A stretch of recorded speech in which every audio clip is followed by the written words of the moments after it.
Hello students, welcome back to IGNOU study at home. इस video में हम DCE 1 का जो दिसंबर 2023 का आपका क्वेश्चन पेपर है उसके बचे हुए जो प्रश्न है इस वीडियो में हम उनके आंसर देखेंगे। पहले वीडियो में मैंने जो 4 प्रश्न है उनके आंसर आप लोगों के साथ शेयर किए थे। बाकी जो प्रश्न बचे हुए हैं उनके आंसर आपको इस वीडियो में मिल जाएंगे। तो यहाँ पे 5, 6 और 7 ये प्रश्न है, इनके आंसर देखिए। मान लीजिए आप एक शाला पूर्व शिक्षिका हैं, यानी छोटे बच्चे को पढ़ाने आप जाते हैं। आपके पास 20 बच्चे हैं, वो आपके पास पढ़ने के लिए आते हैं और आपके पास एक कमरा है मध्यम आकार का। अब उस एक कमरे में आपको बच्चों के साथ दैनिक क्रियाएं करनी है और खेल सामग्री का भंडारण भी करना है, यानी आप क्रियाएं भी करेंगी और जो बच्चों के लिए जो आपके पास जो सामग्री होगी खेलने की है ना, और साथ में पढ़ाने की, वो सब उसका आप वहाँ पे स्टोर भी करना है आपको। तो किस तरह से करेंगे, आप इस जगह की व्यवस्था कैसे करेंगे ताकि आप प्रभावी ढंग से बच्चों के लिए सीखने के अवसर प्रदान कर सके, खेल क्रियाएं आयोजित कर सके और खेल सामग्री का भंडारण भी कर सके। और उत्तर के स्पष्टीकरण के लिए आप चित्र भी बना सकते हो। तो अब इसमें कंफ्यूज नहीं होना कि भाई चित्र बनाए कैसे बनाए। तो एक रूम है, उसमें आप किस तरह से बनाना चाहते हैं उस तरह से चित्र बना देंगे। और अगर चाहे तो, नहीं तो आप अच्छे से आंसर लिखने पे ध्यान दीजिएगा, चित्र के चक्कर में नहीं पढ़ना है। तो आपके पास कितने बच्चे हैं? 20 बच्चे हैं, लगभग 4 साल के।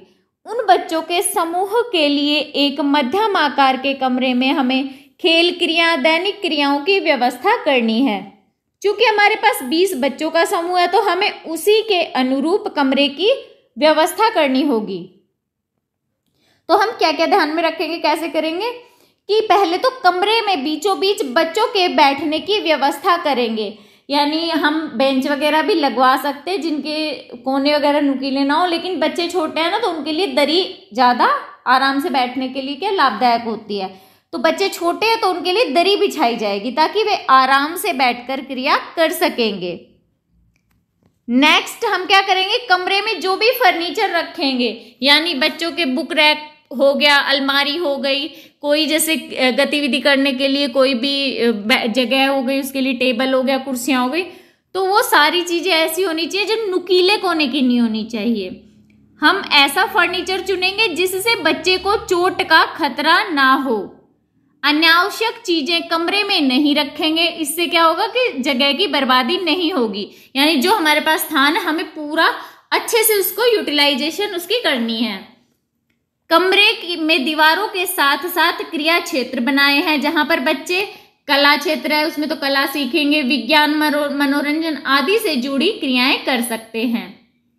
हर क्षेत्र में उससे जुड़ी खेल सामग्री को रखने का उचित प्रबंध हमने किया है ताकि खेलने के बाद बच्चे आराम से उस सामग्री को वहां पर रखे, जो भी बॉक्स हो या अलमारी हो, बच्चे उसमें आराम से रख सके, हमने ऐसी व्यवस्था की है।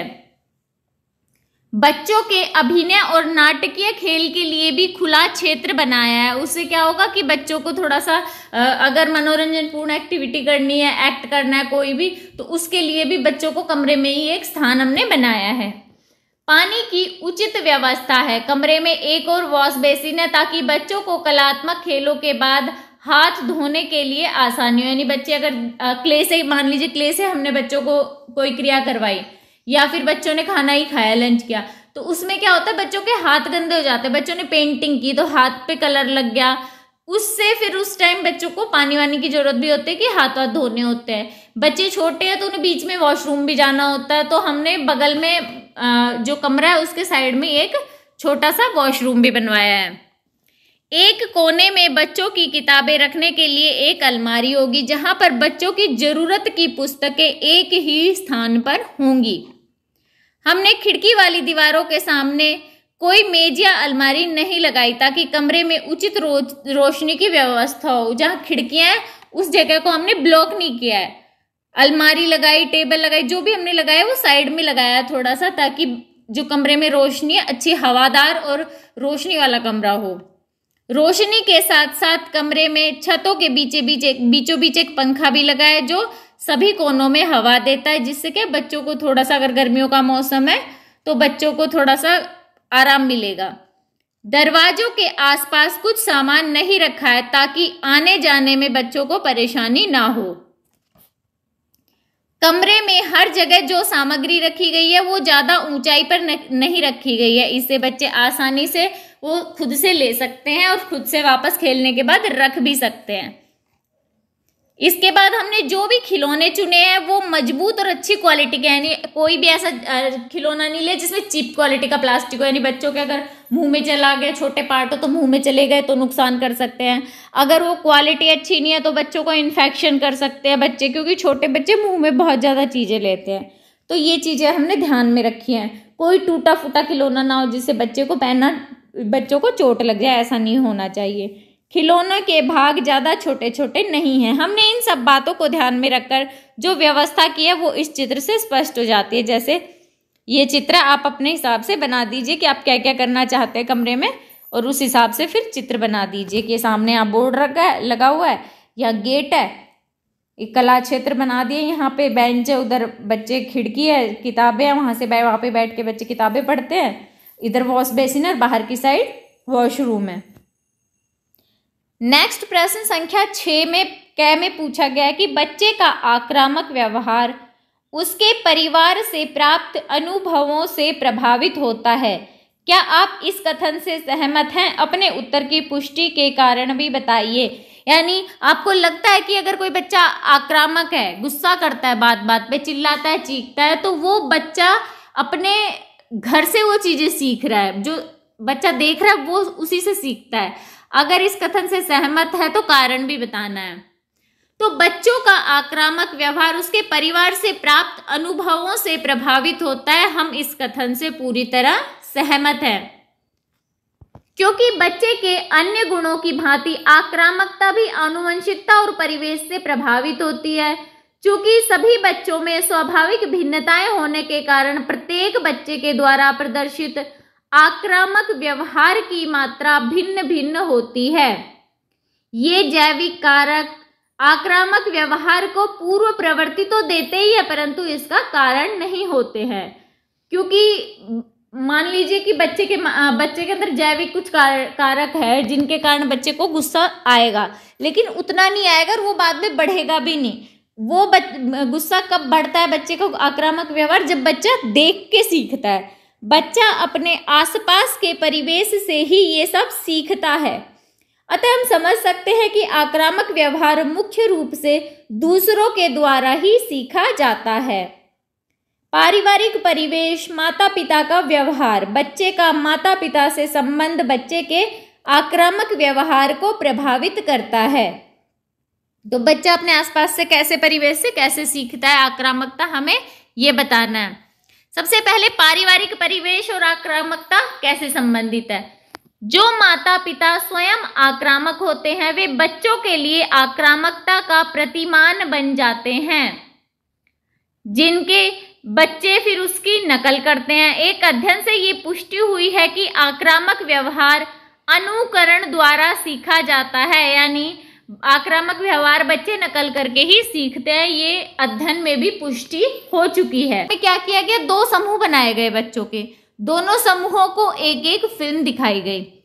उसमें एक समूह को दिखाया गया कि बच्चे हैं, कुछ लोग हैं, वो कहीं पे गए हैं, वहां पे उन्होंने गुड़िया देखी।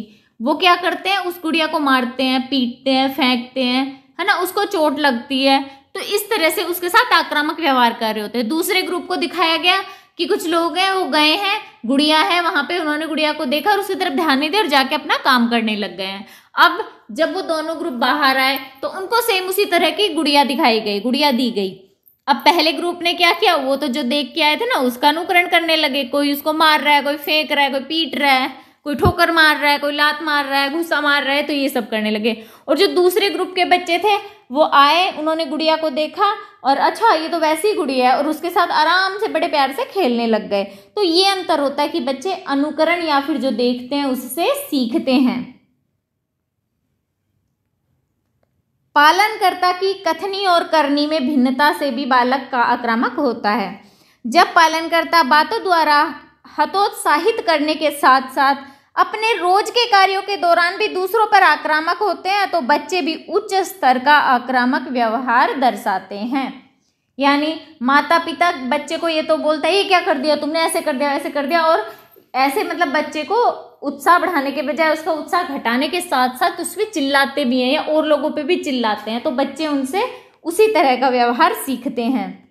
जो माता पिता अपने बच्चे के प्रति द्वेष भाव रखते हैं वे स्वयं ही अपने बच्चे में आक्रामक व्यवहार को बढ़ाते हैं। ऐसे बच्चे जो स्वयं को स्नेहहीन और असुरक्षित महसूस करते हैं वे भी आक्रामक व्यवहार के द्वारा ही माता पिता का ध्यान अपनी ओर आकर्षित करते हैं।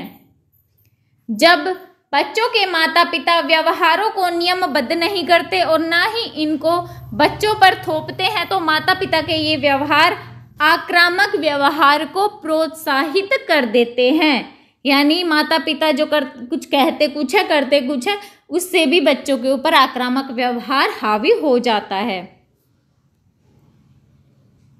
माता पिता का जब मन किया दंड दे देते हैं, जब मन किया नरम स्वभाव रखते हैं, तो इससे भी बच्चों के आक्रामक व्यवहार को प्रेरणा मिलती है। जब माता पिता अनुशासन के प्रति शिथिल होते हैं और ऐसे वातावरण में बच्चे जैसा चाहते हैं बच्चे उसी तरह का व्यवहार करते हैं, उसमें क्या होता है कि बच्चा होता है, उसे पता है कि भाई मैं कुछ करूंगा तो जरूरी नहीं है कि मुझे डांट पड़े, मैं गलत करूंगा जरूरी नहीं है मुझे डांट पड़े ही। आक्रामक बच्चे प्राय सोचते हैं कि अन्य लोगों के इरादे द्वेषपूर्ण है, जबकि ऐसा नहीं होता है। जैसे अगर गेंद से खेलते टाइम किसी बच्चे को लग जाए और जो आक्रामक बच्चा है तो वो क्या सोचता है इसने जानबूझ के मारा है, और फिर वो और ज्यादा गुस्सा दिखाते हैं। तो ये कि उनको लगता है कि जानबूझ के किया गया है। आक्रामक माता पिता और आक्रामक बच्चे एक दूसरे के व्यवहारों को दृढ़ करते हैं। माता पिता नियम बनाते हैं, बच्चे उनके प्रति विद्रोही स्वभाव दिखाते हैं। माता पिता फिर बदले में और ज्यादा गुस्सा करते हैं तो बच्चे और ज्यादा फिर ऐसा आक्रामक व्यवहार दर्शाते हैं। माता पिता सख्त दंड और कड़ी धमकी देते हैं, फिर इसके प्रति और अधिक आक्रामकता पूर्व बच्चे ये व्यवहार दर्शाते हैं। इन सभी बातों को ध्यान में रखते हुए हम स्पष्ट रूप से समझ सकते हैं कि बच्चों का आक्रामक व्यवहार उनके परिवार से प्राप्त अनुभवों के द्वारा प्रभावित होता है। नेक्स्ट हमसे 5वें के ख में पूछा गया कि लगाव क्या है और बच्चे के विकास में क्यों महत्वपूर्ण है, यानी लगाव बच्चों के विकास के लिए किस प्रकार से महत्वपूर्ण है। सबसे पहले लगाव क्या है? लगाव का मतलब होता है दो लोगों के बीच में होने वाले भावात्मक संबंध को लगाव कहा जाता है। माँ और शिशु के बीच में बनने वाले स्नेहमयी संबंध को भी लगाव कहा जाता है। ऐसा माना जाता है कि जो शिशु है उसका लगाव सर्वप्रथम माँ के साथ ही होता है।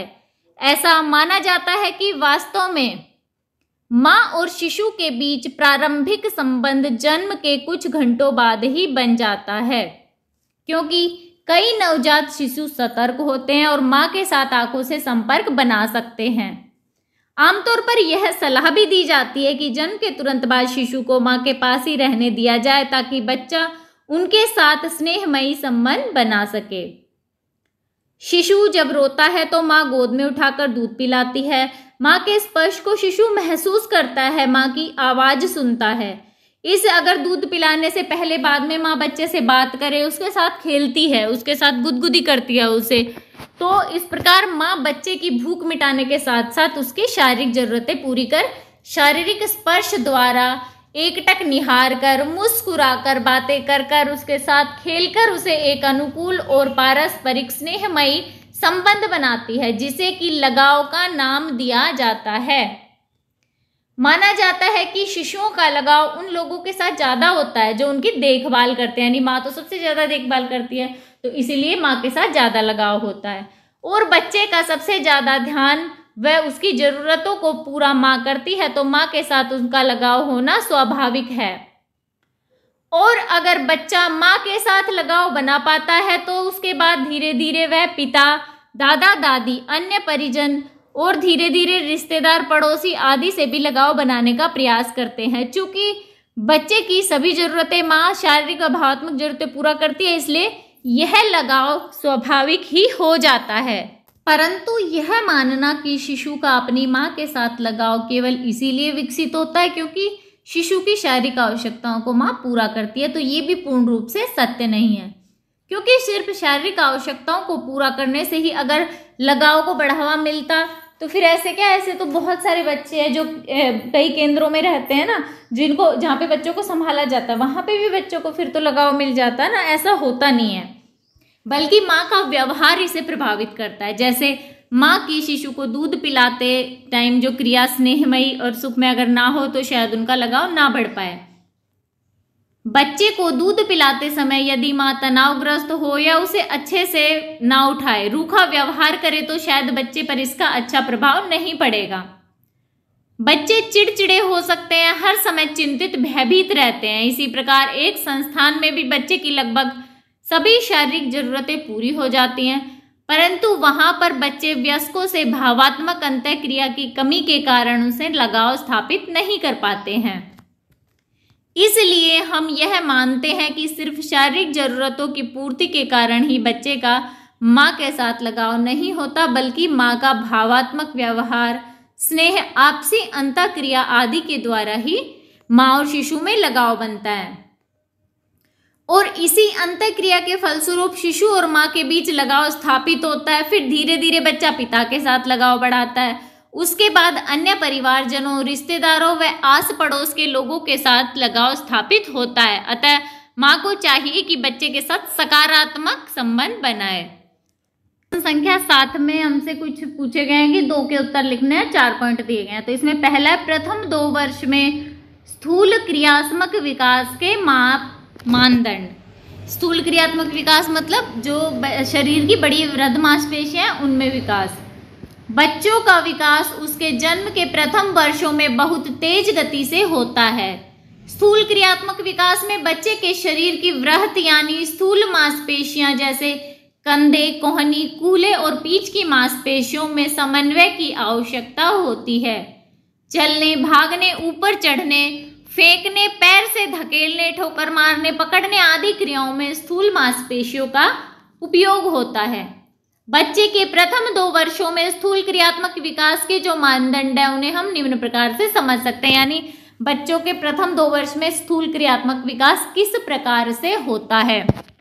शुरू के 3 महीनों में शिशु अपनी पीठ या पेट के बल लेटे हुए अपने हाथ पैर हिला सकते हैं, अपना सिर छाती ऊपर उठा सकते हैं और अपने सिर को एक मुद्रा में रख पाते हैं 3 महीनों में। सामान्यतः शिशु 6 महीने की उम्र तक स्वयं उठकर बैठ सकते हैं। 7 से 9 माह के बीच बच्चे घुटनों के बल चलना शुरू कर देते हैं। धीरे धीरे बच्चे किसी वस्तु को पकड़कर खड़े होना सीख जाते हैं। फिर कभी कभी वे किसी चीज का सहारा लेकर खड़े हो जाते हैं अचानक से। फिर अगर अचानक उनका बैलेंस नहीं बना तो वो झटका खाकर गिर जाते हैं। फिर वे दोनों बाहें फैलाकर चलना सीखते हैं। बच्चे क्या जब चलना सीखते हैं तो उस टाइम बच्चे ढंग से बैलेंस नहीं बना सकते, तो इस चक्कर में वो दोनों हाथ साइड में रख के खोल के फिर भागते हैं, चलते हैं। हमें लगता है कि वो बैलेंस बनाने के लिए हाथ खोल के चल रहे हो, तो हमें लगता है कि वो दौड़ रहे हैं, तो इस तरह वो चलते हैं। 1 वर्ष के अंत तक बच्चे खुद से चलना सीख जाते हैं। इस आयु के बच्चे की चाल अकड़ी हुई रहती है क्योंकि वे अपनी टांगों को घुटनों से नहीं मोड़ते बल्कि कूल्हों से ही हिलाकर चलते हैं। 16 से 18 माह के बच्चे चलते हुए छोटी कुर्सी या मेज को धकेल देते हैं। चलते चलते किसी खिलौने या हल्की वस्तुओं को उठाकर एक स्थान से दूसरे स्थान पर वो ले जा सकते हैं। 2 वर्ष का बच्चा नीचे गिरी वस्तुओं से टकराकर गिरने से बचने के लिए नीचे देखकर चलता है। वो अब अच्छे से पैदल चलने में सक्षम होने पर डोरी से बांधकर खिलौना भी खींच लेता है, घसीट लेता है उसको, और उसमें उसे खुशी मिलती है। 2 वर्ष की आयु के बाद अधिकांश बच्चे अच्छी तरह से चलने दौड़ने में सक्षम हो जाते हैं। प्रारंभ में तो उनके दौड़ने में चलने और दौड़ने दोनों का ही मिश्रण होता है। यानी हमें ऐसा लगता है कि वो जब चल रहे होते हैं तो ऐसा लग रहा है कि वो दौड़ रहे हैं, दौड़ रहे होते हैं तो हमें लगता है चलना है, नहीं एक जैसा सा ही लगता है, चलना और दौड़ना एक जैसा लगता है, यानी वे दौड़ कर चल रहे हैं। दौड़ना सीखते समय शुरू में और रुकते समय वे अपनी क्रियाओं पर ठीक से नियंत्रण नहीं रख पाते हैं। इसी वजह से उनका दौड़ना अनियमित सा लगता है। वे थोड़ी दूर तक दौड़ते हैं, फिर गिर जाते हैं, पुनः उठकर फिर से दौड़ना प्रारंभ कर देते हैं। दूसरे और तीसरे साल के अंतर्गत वे किसी सहारे को पकड़कर बारी बारी से एक एक पांव को रखकर सीढ़ियां चढ़ने में सक्षम हो जाते हैं। 3 वर्ष का जब बच्चा होता है तो वो छोटी वाली जो बच्चों की साइकिल होती है वो चला सकते हैं। इस उम्र में बच्चे खेल खेल में सीढ़ियां, बक्से आदि पर चढ़ते उतरते रहते हैं, जिसके परिणाम स्वरूप वे कूदना भी सीख जाते हैं। अधिकांशतः 2.5 वर्ष के बच्चे लगभग 1.5 फुट तक की ऊंचाई से कूद सकते हैं।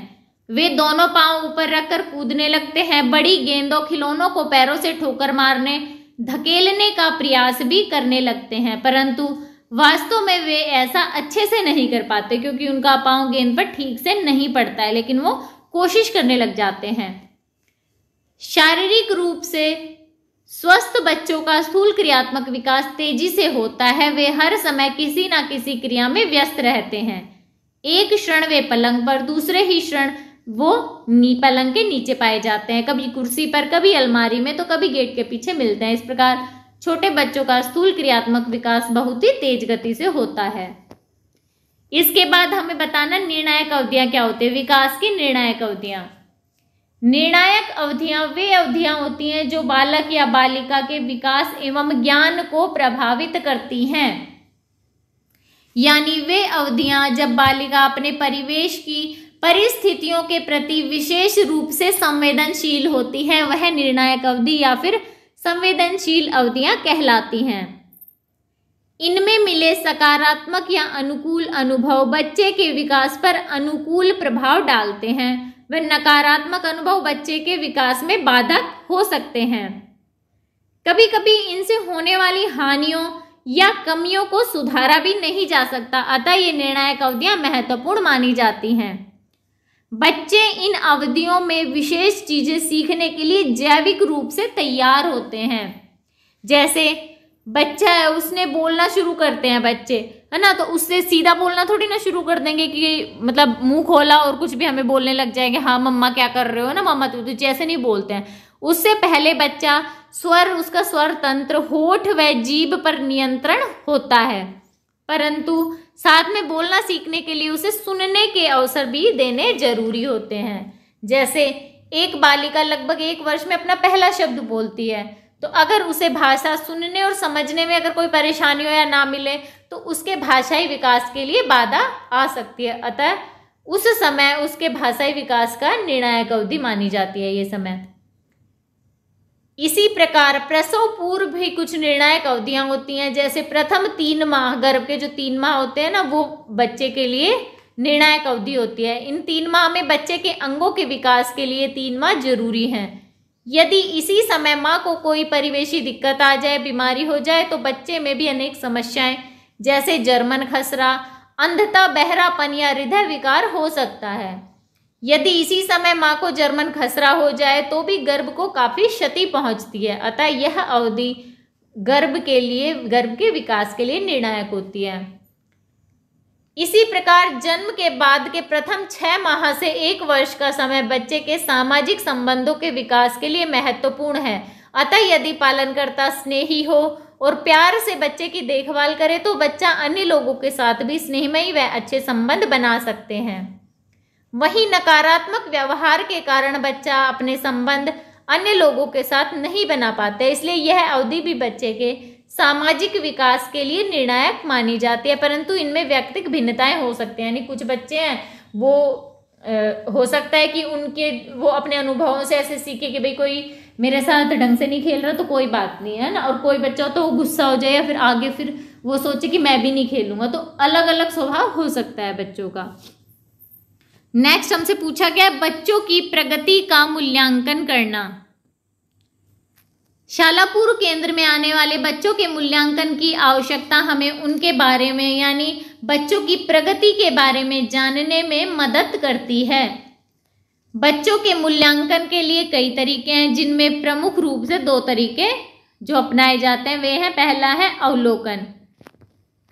अवलोकन बच्चों के मूल्यांकन का एक महत्वपूर्ण तरीका है। शाला पूर्व केंद्र में यह तरीका कार्यकर्ता बच्चों के संबंध में जानकारी प्राप्त करने के लिए करते हैं। जिसमें वे बच्चों की पसंद नापसंद, व्यवहार के तरीके, योग्यताओं के बारे में अवलोकन करते हैं और जो बच्चे हैं ना, प्रत्येक बच्चों के बारे में, उनकी क्षमताओं के बारे में वो जानते हैं अवलोकन करके। अवलोकन के रिकॉर्ड के लिए कार्यकर्ता उनको वृत्तांत या जांच सूची व रेटिंग स्केल के रूप में लिख सकते हैं। अब अवलोकन में क्या क्या करते हैं? अवलोकन में व्यवहार संबंधी विशिष्ट घटनाओं का रखरखाव, यानी बच्चे किस तरह से व्यवहार करते हैं उनके बारे में लिखना। इसमें बच्चों के व्यवहार के बारे में जो रोचक व महत्वपूर्ण बातें हैं उनका रिकॉर्ड होता है। इसके लिए सबसे अच्छा तरीका है, प्रत्येक बच्चे के लिए रजिस्टर या फाइल बनाएंगे जिसमें बच्चे का नाम, उम्र यानी जन्म तिथि होगी, फिर केंद्र में प्रवेश किस दिन लिया वो तिथि लिखी जाती है। फिर 15-20 मिनट में बच्चे के अवलोकन के बाद बच्चे के बारे में जो जरूरी बातें हैं वे लिखी जानी चाहिए। जैसे बच्चा अकेले खेल रहा है, बाहर खेल रहा है, अंदर सबके साथ खेल रहा है, तो उस टाइम भी अवलोकन करें। मुक्त क्रिया, संरचित क्रिया के दौरान उनका अवलोकन कर सकते हैं। अवलोकन करते समय बच्चे के विकास के सभी पहलुओं को ध्यान में रखना है। दूसरा, अवलोकन में जांच सूची या रेटिंग स्केल भी बना सकते हैं। रजिस्टर के अलावा जांच सूची बनाएंगे। अवलोकन का यह दूसरा तरीका है जिसमें बच्चों के बारे में जानकारी रिकॉर्ड कर सकते हैं। अधिकतर शिक्षकों को अवलोकन में बच्चों के मूल्यांकन का यह तरीका सरल लगता है, क्योंकि इसमें क्या होता है, बच्चों के विकास की सारी जानकारी प्राप्त कर रिकॉर्ड कर ली जाती है और उससे उनका मूल्यांकन आसानी से किया जा सकता है और बच्चों के लिए चलाए गए कार्यक्रम के उद्देश्य व लक्ष्यों को भी प्राप्त किया जा रहा है या नहीं ये भी पता चल सकता है। इसमें शिक्षक को जब भी समय मिले तब वे इसमें जानकारी भर सकता है। इसे एक ही बार में भरना जरूरी नहीं होता, तो इसलिए भी उनको आसान लगता है। जांच सूची में बच्चे के आत्मविश्वास, संवेगों को नियमित या नियोजित करना, नियंत्रित करना, रेटिंग स्केल बनाना आदि होता है, जो कि बच्चों के विकास के प्रत्येक क्षेत्र के बारे में जानकारी देता है। इसके अलावा मूल्यांकन के लिए क्या कर सकता है? अवलोकन के अलावा बच्चों के द्वारा जो काम किए जा रहे हैं बच्चों की तरफ, उनका भी अवलोकन करें। एक तो हम बच्चों का अवलोकन करेंगे, दूसरा क्या कर सकते हैं, बच्चे जो काम कर रहे हैं उनका अवलोकन करेंगे, उनका मूल्यांकन करेंगे काम को देख के, कि बच्चे को फिर एक साइड करेंगे, फिर उनका काम देखेंगे काम किस तरह का है। केंद्र में बच्चों की प्रगति के मूल्यांकन का दूसरा तरीका है बच्चों के द्वारा किए गए कार्यों को एकत्रित करना और उनका विश्लेषण करके उनको रिकॉर्ड करना। जैसे बच्चों द्वारा बनाई गई ड्राइंग, कोलाज, क्ले से बनाई गई आकृतियां और ऐसे ही अन्य कार्य। जैसे कि बच्चों द्वारा बनाई जाने वाली चीजें हमें बताती हैं कि बच्चे का स्वभाव क्या है, किस तरह से सोचता है, उसमें कितनी कलात्मकता, रचनात्मकता, ये हमें बताती हैं उनकी बनाई चीजें। बच्चे का स्वभाव क्या है, उसको कितना ज्ञान है, यानी वह अपनी उम्र के हिसाब से सही विकसित हो रहा है या नहीं, हमें उससे पता लग जाता है। जैसे हम बच्चे के द्वारा बनाए गए चित्र को देखकर बच्चे के विकास के बारे में जान सकते हैं। इस प्रकार अवलोकन व बच्चों के कार्यों के द्वारा हम बच्चों की प्रगति का मूल्यांकन कर सकते हैं। नेक्स्ट हमसे पूछा गया कि संज्ञानात्मक विकास की संवेदी क्रियात्मक अवस्था। संवेदी क्रियात्मक अवस्था वो अवस्था होती है जिसमें क्या बच्चे की विचार शक्ति जो होती है, बच्चे जो सोचते हैं, बच्चों की सोच समझने की जो शक्ति होती है ना, इस टाइम बढ़ जाती है। तो जो एक बाल मनोवैज्ञानिक थे पीएजे जो एक महान बाल वैज्ञानिक थे, उनके अनुसार बच्चों के संज्ञानात्मक विकास के दौरान उनकी विचार शक्ति का विकास 4 अवस्थाओं से होकर गुजरता है, जिसमें पहली अवस्था संवेगी क्रियात्मक अवस्था होती है जो जन्म से लेकर 2 वर्ष तक चलती है। संवेगी क्रियात्मक अवस्था बच्चा जब पैदा होता है तब शुरू होती है और उसके बाद 2 वर्ष तक चलती है।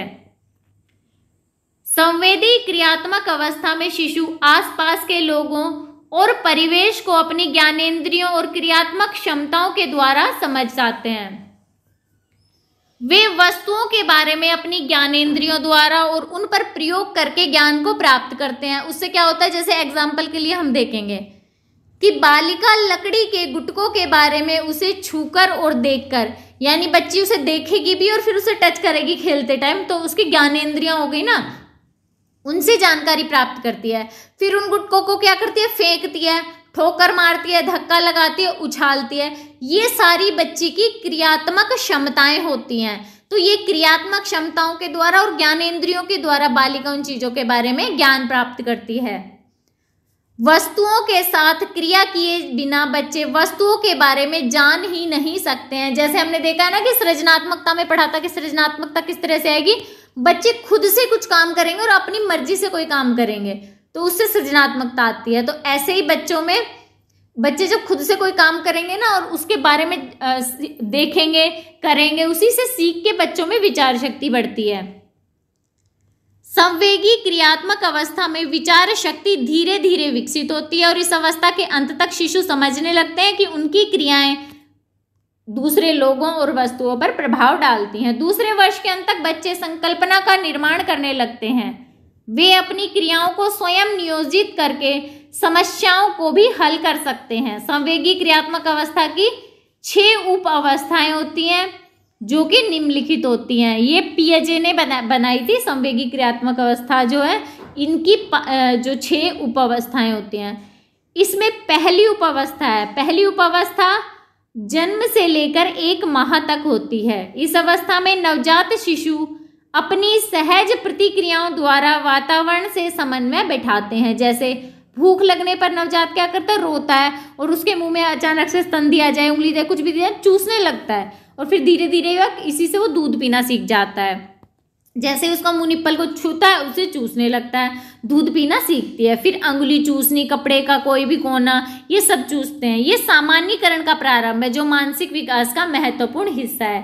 धीरे धीरे शिशु खाने पीने की चीजों को पहचानने लगते हैं। इस प्रकार शिशु माँ की चूड़ियों की आवाज भी पहचानने लगते हैं। दूसरी उपावस्था में जो दूसरी ये अवस्था होती है इसमें दूसरे से चौथे महीने तक चलती है। इसमें शिशु जो होता है वो अपने आसपास के वातावरण में रुचि लेने लगता है और उनको अन्वेषण की ओर, ये चीज रुचि जो लेता है ना वही उसे अन्वेषण की ओर अग्रसर करती है। शिशु आंखों के द्वारा ही अन्वेषण करते हैं। वे किसी भी वस्तु को ध्यानपूर्वक देखते हैं, उसके बारे में जैसे लगता है कि सब कुछ जानना चाहते हैं, ऐसे गौर से देख रहे होते किसी भी चीज की तरफ, तो ऐसे लगता है ना कि हमें कि उसके बारे में वो सोच रहे हैं कि और क्या जान जाऊं, जितना हो सकता है जान जाऊं। तो इससे हमें पता चलता है कि जो बच्चे हैं उनमें स्मरण शक्ति बहुत ज्यादा है। वे चीजों को छूकर भी अन्वेषण करते हैं। वे अपने हाथ अंगुलियों को हिलाते हुए टकटकी लगाकर देखते हैं। 3 माह में शिशु घटनाओं का पूर्वानुमान भी लगा लेते हैं कि यानी अभी ये ऐसा हो रहा है तो इसके बाद क्या होगा। जैसे माँ उसके पास आएगी, गोदी उठाएगी, बोलेगी कुछ, इससे बच्चे को पता चल जाता है कि माँ ये अब मुझे दूध पिलाएगी। तो माँ की बात क्रियाओं से उसे पता लग जाता है कि माँ उसे स्तनपान कराएगी। ये बच्चे की बढ़ती स्मरण शक्ति ही है। इसके अलावा शिशु वयस्कों की आवाजों का चहक कर अनुकरण करना भी सीख जाते हैं। इसके बाद दूसरी उपावस्था खत्म हो जाती है तो तीसरी उपावस्था शुरू होती है। इस अवस्था में बच्चे 4 से 8 महीने की उम्र में आते हैं। यानी जब बच्चे 4 महीने के हो जाते हैं तब से शुरू होती है और 8 महीने के होते हैं तब तक ये उपावस्था चलती है। इस उम्र में, इस अवस्था में बच्चे को बच्चे चीजें हिलाने डुलाने लायक हो जाते हैं। जैसे हाथ हिलाने पर अगर उनके झूले में कोई गुड़िया लटकी है, झूमर लटका है ना, वो झुंझुना लटका, अगर वो हिलता है तो बच्चे धीरे धीरे समझने लग जाते हैं। तो बार बार जानबूझ के हाथ मारती है कि शायद मेरे हाथ मारने से ना वो झूमर हिल रहा है, तो और वो खुश होती है उस चीज को करके। यानी उसे धीरे धीरे क्रिया और परिणाम का ज्ञान होने लगा है। उसकी खुशी, उत्सुकता और क्रिया को बार बार दोहराना, उसमें संबद्धता का बोध भी होता है। उनकी क्रियाएं पहले साभिप्राय हो जाती हैं। इस प्रकार इस उम्र में शिशु को हम एक खिलौना देंगे तो बच्चा क्या करेगा, उसे गिराएगा, फिर हम उठा के देंगे फिर गिराएगा, फिर उठा के देंगे फिर गिराएगा। यानी अब बच्चे को मजा आने लगा है कि उसे पता होगा कि हम उठा के देंगे तो माँ फिर से देगी, मुझे उठा के मैं गिराऊंगा तो फिर से देगी। तो इस ऐसी क्रियाओं को करने में बच्चे को मजा आने लगता है। यह अवस्था 8 से 12 महीने तक चलती है, जिसका प्रारंभ क्या होता है, लक्ष्य निर्देशित व्यवहार। यानी किसी भी लक्ष्य को पूरा करना या उस समस्या का समाधान करना या फिर कुछ सोच विचार कर कुछ करना, लक्ष्य निर्देशित व्यवहार। यानी किसी खास क्रिया को ध्यान में रखकर व्यवहार करना लक्ष्य निर्देशित व्यवहार होता है। जो समस्या के दृष्टिकोण से महत्वपूर्ण है, जो समस्या के समाधान के दृष्टिकोण से महत्वपूर्ण है। जैसे मान लीजिए एग्जाम्पल में दिया गया है कि एक 11 महीने की बालिका है, वो मान ली जमीन पे खिलौना पड़ा है तो वो उठा लेगी जाके, लेकिन माँ ने क्या किया, जब वो खिलौना उठाने गई तो अचानक खिलौने के और उसके बीच में एक तकिया लगा दिया। तो बच्ची ने देख लिया कि भाई तकिया लगा है तो तकिया हटा के तो पहुंचा जाएगा, तुरंत उसने झटके से तकिया साइड में कर दिया और खिलौना उठा लिया। अब माँ ने क्या किया, दोबारा से उस खिलौने के पास जो जाने लगी तो तकिया रख दिया और तकिए को दबा के पकड़ लिया टाइट। अब वो धक्का लगा रही है, बहुत कोशिश कर रही है, जोर लगा के उसे हटाने का प्रयास कर रही है कि भी पहले इसी तरह से हटा था, फिर वो जोर लगाने लग जाती है। तो यानी बच्ची जो पहले बाधा आने पर बचकर चलती थी, अब इस बाधा को हटाना सीख गई है। यही बच्चे के समाधान का दृष्टिकोण है। अब बच्चे समझने लगते हैं कि वस्तुएं जगह घेरती हैं, उन्हें हिलाया डुलाया जा सकता है। वे समझने लगते हैं कि उनकी क्रियाएं वस्तु और लोगों पर प्रभाव डालती हैं। लगभग 10-11 माह के शिशु छोटी छोटी चीजों को भी देख पाने की क्षमता रखते हैं, जैसे कोई छोटा पड़ा हुआ धागे का टुकड़ा हो गया, कुछ भी बारीक चीज। कई बार जैसे देखा होगा छोटे बच्चे खेल रहे होते, घूम रहे होते हैं, जाके जमीन पे कुछ भी उठा लेते, चींटियां ही उठा लेते इवन, और कुछ नहीं दिखता तो उनको कुछ भी, जैसे चींटियों पे भी इतना ध्यान जाता है बच्चों का। बारीक से बारीक चीज बच्चे ध्यान से देख के उठा सकते हैं। इसके बाद आती है 5वीं उपावस्था। इस अवस्था में बच्चे 12 से 18 महीने में आते हैं। तो ये अवस्था में बच्चे नए समाधान के तरीके खोजने लगते हैं। यानी बच्चा इस अवस्था में नए व्यवहार करना, लक्ष्य तक पहुंचने का प्रयास करना सीख जाता है।